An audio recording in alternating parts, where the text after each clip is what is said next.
मैं पढ़ाने वाला हूं अम्ल, क्षार तथा लवण के बारे में।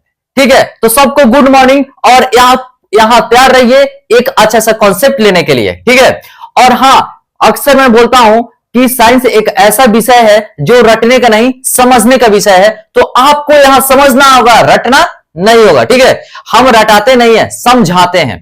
ठीक है, चलिए हम बात करने वाले हैं अम्ल, क्षार तथा लवण।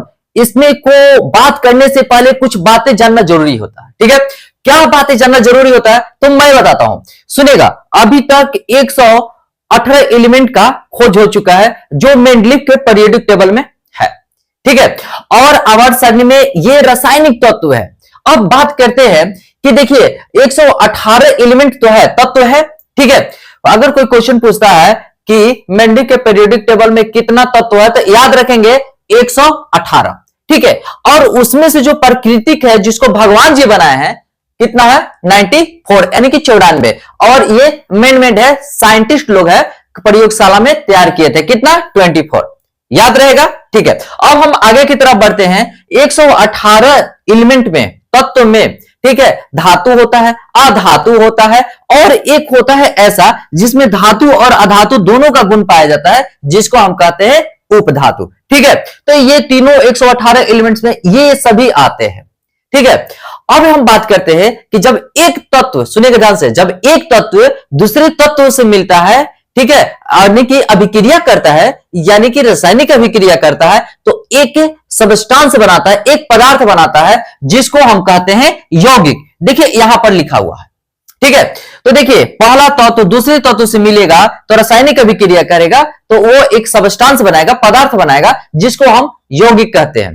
ठीक है, अब हम बात करते हैं कि ऑन द बेसिस ऑफ रासायनिक गुण के आधार पर, ठीक है, यौगिक को 3 भाग में बांटा गया है। तो पहले इसको नोट कर लीजिए, इसके बाद मैं बेहतर तरीके से और कॉन्सेप्ट दे देता हूं। ठीक है, इसको नोट कीजिए। मैं बता चुका हूं कि जब पहला तत्व दूसरा तत्व से रासायनिक अभिक्रिया करता है तो जो पदार्थ बनाता है उसको यौगिक कहते हैं। ठीक है, तो एक तरीके से क्या कर रहा है, रासायनिक अभिक्रिया कर रहा है, यानी कि रासायनिक गुण उत्पन्न हो रहा है। ठीक है, तो हम देख रहे हैं कि रासायनिक गुण के आधार पर यौगिक को 3 भाग में बांटा गया है। ठीक है, 3 भाग क्या क्या है? ठीक है, 3 भाग क्या क्या है तो सुनिए, अम्ल, क्षार तथा लवण। ठीक है, तो 3 भागों में कैटेगराइज किया गया है, बांटा गया है। अब बात होती है कि कौन सा पदार्थ अम्ल होगा, कौन सा पदार्थ क्षार होगा, कौन सा पदार्थ लवण होगा, यह बड़ी समस्या है कि नहीं? लेकिन इस बड़ी समस्या को निदान करने के लिए एक प्रकार का पदार्थ है जो ये निदान करता है, ये बताता है कि ये पदार्थ क्षार है, ये अम्ल है और ये लवण है। ठीक है, वो क्या होता है? वो एक सूचक होता है। सूचक ये सूचित करता है, जैसे में कि मान लेते हैं ना, सुनिएगा, एक सुटेबल पदार्थ होता है, सुटेबल पदार्थ होता है। ठीक है, सब ये तो नहीं बता पाएगा ना कौन सा अम्ल है, कौन सा क्षार है, कौन सा लवण है, नहीं बता पाएगा। जैसे में कि मान लेते हैं कि, सुनिएगा एक चीज मैं बता देता हूं बहुत बेहतर तरीके से, जैसे में कि हमें बुखार हो जाता है। ठीक है, तो स्केल तो मापने वाला बहुत है, टेम्परेचर को मापने वाला बहुत स्केल है। ठीक है, केल्विन स्केल है, रीमर स्केल है, सेल्सियस स्केल है, फ़ारेनहाइट स्केल है, बहुत स्केल है। ठीक है, लेकिन जब बात होती है बुखार मापने वाला यंत्र का, तब हम कहते हैं कि थर्मोमीटर यूज किया जाता है। ठीक है, फ़ारेनहाइट जिसमें मेजरमेंट रहता है। ठीक है, तो कहते हैं ना डॉक्टर कि इतना फ़ारेनहाइट बुखार है, इतना फ़ारेनहाइट है। ठीक है, तो कहने का मतलब क्या है कि एक सुटेबल यंत्र होना चाहिए जो माप सके कि अम्ल है या क्षार है या लवण है। ठीक है, तो इसीलिए एक पदार्थ है जिसको हम कहते हैं सूचक। सूचक क्या होता है इसके बारे में बात कर रहे हैं। सुनिएगा, सूचक क्या है, अगर क्वेश्चन आता है इसको सूचक क्या है तो आपको लिखना होगा यही। ठीक है, सुनिएगा ध्यान से, वे पदार्थ जो अपना रंग अम्लीय तथा क्षारीय विलयन में परिवर्तित कर देते हैं, यानी कि बदलते हैं, वे पदार्थ सूचक कहलाते हैं। अब एक चीज बात होती है, जब सूचक की बात आ गया है, तो सूचक कैसे अपना कलर चेंज करता है, एसिड में कैसे, बेस में कैसे, सॉल्ट, मैं बताने वाला हूं। ठीक है, तब तक इसको आप नोट कीजिए। सूचक के बारे में पढ़ा चुका हूं, अब मैं बताने वाला हूं कि सूचक कितने प्रकार का होता है। तो सुनिए, एक होता है भगवान द्वारा बनाया गया जिसको प्राकृतिक सूचक कहते हैं, और एक होता है वैज्ञानिकों द्वारा बनाया गया जिसको हम मानव निर्मित सूचक कहते हैं। क्लियर है? अब एक चीज होता है कि प्राकृतिक सूचक क्या होता है, मानव निर्मित सूचक क्या होता है, आइए हम बताते हैं। प्राकृतिक सूचक लिटमस पत्र होता है, हल्दी होता है, लाल पत्ता गोभी हो गया। मानव निर्मित में आइए, मिथाइल ऑरेंज हो गया, फिनोल्फथालीन। ठीक है, लेकिन क्या सभी का यूज करते हैं अम्ल क्षार तथा लवण को प्राप्त करने में? नहीं। देखिए, कुछ कॉमन इंडिकेटर्स होते हैं, कुछ सामान्य सूचक होते हैं जिसका ज्यादा से ज्यादा अधिक से अधिक यूज किया जाता है। ठीक है, तो 3 समान सूचक है। कौन कौन सा मैं बताता हूं, सुनिएगा ध्यान से। लिटमस पत्र है, मिथाइल ऑरेंज है, फिनोल्फथाइलिन है। अब एक चीज याद करने का तरीका, देखिए लिप मतलब लिटमस पत्र हो गया, मो मतलब मिथाइल ऑरेंज हो गया, फी मतलब फिनोल्फथाइलिन हो गया। ठीक है, तो देखिएगा लिटमस पत्र प्राकृतिक होता है और मिथाइल ऑरेंज और फिनोल्फथाइलिन मानव निर्मित होता है। अब इसके बारे में मैं बिल्कुल अलग अलग टॉपिक लेकर बताने वाला हूं कि लिटमस पत्र क्या होता है, मिथाइल ऑरेंज क्या होता है, फिनोल्फथाइलिन क्या होता है। तब तक इसको आप नोट कीजिए।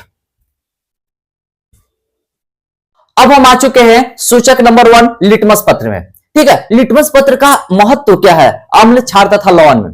ठीक है, इसके कहां से प्राप्त किया जाता है और यह क्या करता है अम्ल तथा क्षार तथा लवण में, इसका महत्व क्या है? तो आइए हम बताते हैं। देखिए, पहली बात होता है कि यह प्राकृतिक होता है। दूसरी बात होता है कि इसका उदासीन रंग बैंगनी होता है, आप याद रख लेंगे बैंगनी। ठीक है, अब एक चीज है, इसे लाइकन पौधा से प्राप्त किया जाता है। लाइकन नाम का पौधा होता है, उससे प्राप्त किया जाता है। और मजे की बात है कि इसे 2 रंगों में बनाया जाता है। कौन कौन सा रंग जी? नीला तथा लाल। क्लियर है? अब हम बात करते हैं, देखिएगा देखिए 5 में और 6 में हमने बताया है। ठीक है, एक नाम दिया है अनीला छलानी। तो कहने का मतलब क्या है कि जैसे अनिल अंबानी हुआ, मुकेश अंबानी हुआ, उसी तरीके से एक हमने नाम दिया है अनीला छलानी। तो कहने का मतलब होता है ये, ठीक है, ये लिटमस पत्र पर क्या प्रभाव डालता है, इसको हमने अच्छा से बताया है। सुनिएगा ध्यान से। अनीला मतलब अ फॉर अम्ल, नी से नीला, ला से लाल, तो यानी कि अम्ल नीला लिटमस पत्र को लाल कर देता है। ठीक है, अब एक चीज देखिए, छलानी, छा फॉर क्षार होता है। ठीक है, अब देखिए ला से लाल हो गया और नी से नीला हो गया, तो क्या करता है क्षार लाल लिटमस पत्र को नीला कर देता है। ठीक है ना, बिल्कुल समझ में आए, इसको नोट कीजिए। अब हम आ चुके हैं दूसरे और तीसरे सूचक में, और पहले दूसरा सूचक का नाम है मिथाइल ऑरेंज, तीसरा सूचक का नाम है फिनोल्फथाइलिन, और पहले सूचक के बारे में मैंने बता दिया है, नाम है लिटमस पत्र। अब देखिएगा हम यहां बताने वाले हैं मिथाइल ऑरेंज और फिनोल्फथाइलिन दोनों मानव निर्मित है, जिसे हम लोगों ने बनाया है, मानव ने बनाया है, यही ना है जी। चलिए अब आते हैं मिथाइल ऑरेंज के बारे में, पूरा अच्छे से बताते हैं। देखिए उदासीन रंग कैसा होता है, नारंगी, नाम सुन के ही पता चलेगा। अब देखिए नाला, नाला में पानी बहते हुए देखे हैं। ठीक है, बड़े बड़े नाला होते हैं, छोटे छोटे नाला होता है, पानी का बहाव रहता है। अब उसी प्रकार आप इसे याद रखेंगे, अनाला, अ से अमल, ना से नारंगी, ला से लाल, यानी कि अम्ल मिथाइल ऑरेंज के रंग को लाल कर देता है। ठीक है, अब देखिए क्षार पर क्या प्रभाव पड़ता है हम बताते हैं।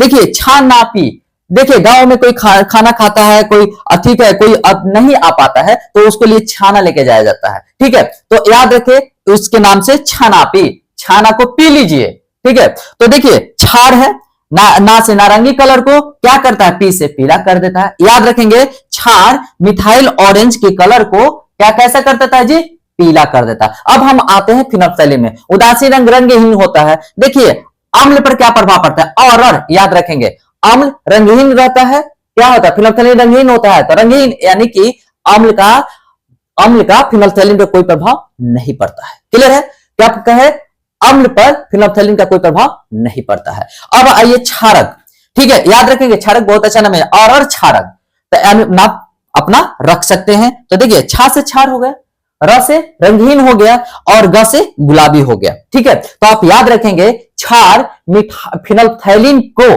कैसे कलर में बदल देता है, गुलाबी कलर में बदलता है, इसको आप नोट कीजिए। हम आ चुके हैं, हमारा टॉपिक है अम्ल।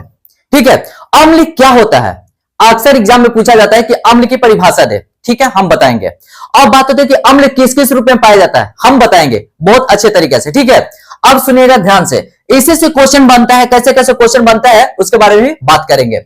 सुनिएगा, यहां पर वे पदार्थ जो स्वाद में खट्टे होते हैं एवं जलीय विलयन में H+ आयन उत्पन्न करते हैं, वे पदार्थ अम्ल कहलाते हैं। कहने का मतलब क्या होता है कि जो स्वाद में खट्टे होते हैं, कहने का मतलब बाजार में देखते होंगे, ठीक है, आंवला है, नींबू है, संतरा है, सेब है, क्या होता है, खट्टा होता है, तो इससे पता चलता है कि उसमें अम्ल पाया जाता है। ठीक है, अब एक चीज है, एग्जाम्पल में देखिए सिट्रिक अम्ल लिखा है, फॉर्मिक अम्ल लिखा है, सल्फ्यूरिक अम्ल लिखा है इत्यादि, यानी कि बहुत से अम्ल हैं। ठीक है। अब एक चीज है कि अम्ल किस किस रूप में पाए जाते हैं, क्वेश्चन आता है कि अम्ल किस किस रूप में पाए जाते हैं। तो हम देखिए बता रहे हैं, एक ऑर्गेनिक अम्ल होता है जिसको हम कार्बनिक अम्ल के नाम से भी जानते हैं, ठीक है। एक होता है खनिज अम्ल जिसको अकार्बनिक अम्ल के नाम से भी जानते हैं। पूरा क्लियर है। अब देखिए कि ऑर्गेनिक अम्ल क्या होता है बता रहे हैं, ठीक है। सुनेगा, वे अम्ल जो पेड़ पौधे एवं जीव जंतुओं में उपस्थित रहते हैं, चाहे जीव जंतुओं में पाए जाते हैं, वे अम्ल ऑर्गेनिक अम्ल यानी कि कार्बनिक अम्ल कहलाता है, ठीक है। कोई दिक्कत नहीं हुआ। अब हम बात करेंगे ना कि देखिए ये जीव जंतु एवं पेड़ पौधों में पाए जाते हैं, यानी कि नेचुरली यानी कि प्राकृतिक रूप से पाए जाते होंगे। तो एक हमने यहां पर लिखा है, देखिए ऐसे बना करके आप लिख देंगे, ये अम्ल प्राकृतिक होते हैं, ठीक है। अब देखिए जीव जंतु में पाए जाते हैं तो जरूर है कि ये अम्ल कमजोर होता होगा। तो चलिए यहां पर लिखें, ये अम्ल कमजोर होते हैं। और जब जीव जंतु में पाए जाते हैं तो ये भी हो सकता है जीव जंतु पेड़ पौधे में पाए जाते हैं तो ये अम्ल हानिकारक नहीं होते हैं, यानी कि ये अम्ल हमारे लिए फायदेमंद होता है। कहने का मतलब यही हो गया, क्लियर। और जब ऑर्गेनिक अम्ल के बारे में पूछेगा तो पूरा ये सब आप लिख देंगे, ठीक है। अब हम बात करते हैं खनिज अम्ल जिसको अकार्बनिक अम्ल कहा जाता है।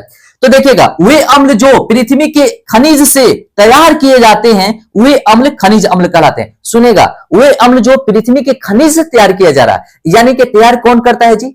साइंटिस्ट तैयार करता है, मानव तैयार करते हैं। इसीलिए हम इसको कह सकते हैं कि ये अम्ल मानव निर्मित होते हैं, ठीक है। जब साइंटिस्ट द्वारा बनाया जा रहा है तो बहुत स्ट्रॉन्ग बनाया जाता होगा जी, तो ये अम्ल प्रबल होते हैं, मानी कि मजबूत होता है, ठीक है। अब देखिएगा, ये अम्ल बहुत ही खतरनाक होते हैं, क्लियर है ना। तो अभी और पॉइंट्स कुछ बाकी है, ठीक है, मैं बहुत बेहतर तरीके से बता रहा हूं, इसको पहले आप नोट कीजिए।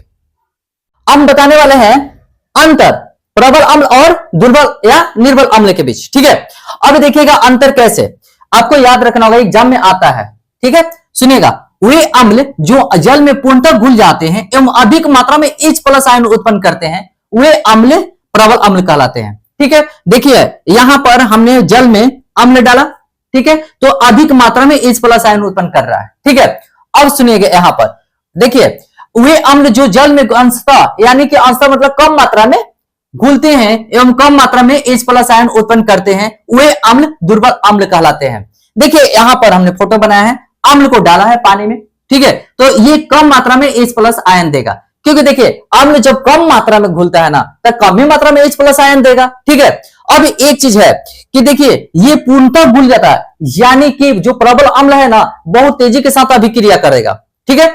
तो यहां पर देखिए लिखा है कि प्रबल अम्ल दूसरे पदार्थों जैसे धातु, धातु के कार्बन इत्यादि के साथ तेजी से अभिक्रिया करता है। लेकिन अब इसमें दुर्बल अम्ल में, तो दुर्बल अम्ल में दूसरे पदार्थों जैसे धातु, धातु के कार्बोनेट इत्यादि के साथ धीमी गति से अभिक्रिया करता है। जब धीमी गति से अभिक्रिया करता है तो कम मात्रा में H+ आयन देगा, ठीक है। अब एक चीज और है, देखिए H+ आयन ज्यादा मात्रा में देता है तो इसमें विद्युत चालकता अधिक होती है, लेकिन ये H+ आयन कम मात्रा में देता है ना, तो इसीलिए इसमें विद्युत चालकता कम होती है, ठीक है। अभी और अंतर लिखाएंगे, अभी इसको नोट कीजिए। अब हम 4 में आ चुके हैं। देखिए सभी प्रबल अम्ल प्रबल अपघट्ट होते हैं, यानी कि इसमें धारा तेजी के साथ प्रवाह होता है, ठीक है। सभी निर्मल अम्ल निर्मल अपघट्ट होते हैं, यानी कि इसमें धारा धीरे धीरे प्रवाह होता है। यही ना हुआ मतलब। चलिए 4-5 में सभी खनिज या अकार्बनिक अम्ल, खनिज अम्ल को अकार्बनिक भी कहा जाता है, अम्ल प्रबल अम्ल होते हैं, ठीक है, क्योंकि इसको खनिज से, पृथ्वी के खनिज से प्राप्त करते हैं ना, इसीलिए। अब एक चीज देखिए, नाइट्रिक अम्ल HNO3, हाइड्रोक्लोरिक अम्ल HCl, सल्फ्यूरिक अम्ल H2SO4। और मजे की बात है कि सल्फ्यूरिक अम्ल को ही अम्लों का राजा कहा जाता है। Sulphuric acid is the king of acid, ठीक है। अब यहां पर बात करते हैं, देखिए सभी ऑर्गेनिक यानी कि कार्बनिक अम्ल दुर्बल अम्ल होते हैं, ठीक है। अब देखिए इसका ज्यादा प्रभाव नहीं पड़ता, मतलब हानिकारक नहीं होते हैं, यही कहने का मतलब। देखिए एग्जांपल, एसिटिक अम्ल CH3COOH क्या है जी? ये दुर्बल अम्ल है। अब देखिए कार्बनिक अम्ल क्या है? H2CO3 फार्मूला है, दुर्बल अम्ल है। सल्फ्यूरस अम्ल H2SO3, ये भी दुर्बल अम्ल है, ठीक है। इसको नोट कर लीजिए, एग्जाम में आता है, याद रखिए, ठीक है ना, इसको नोट कीजिए।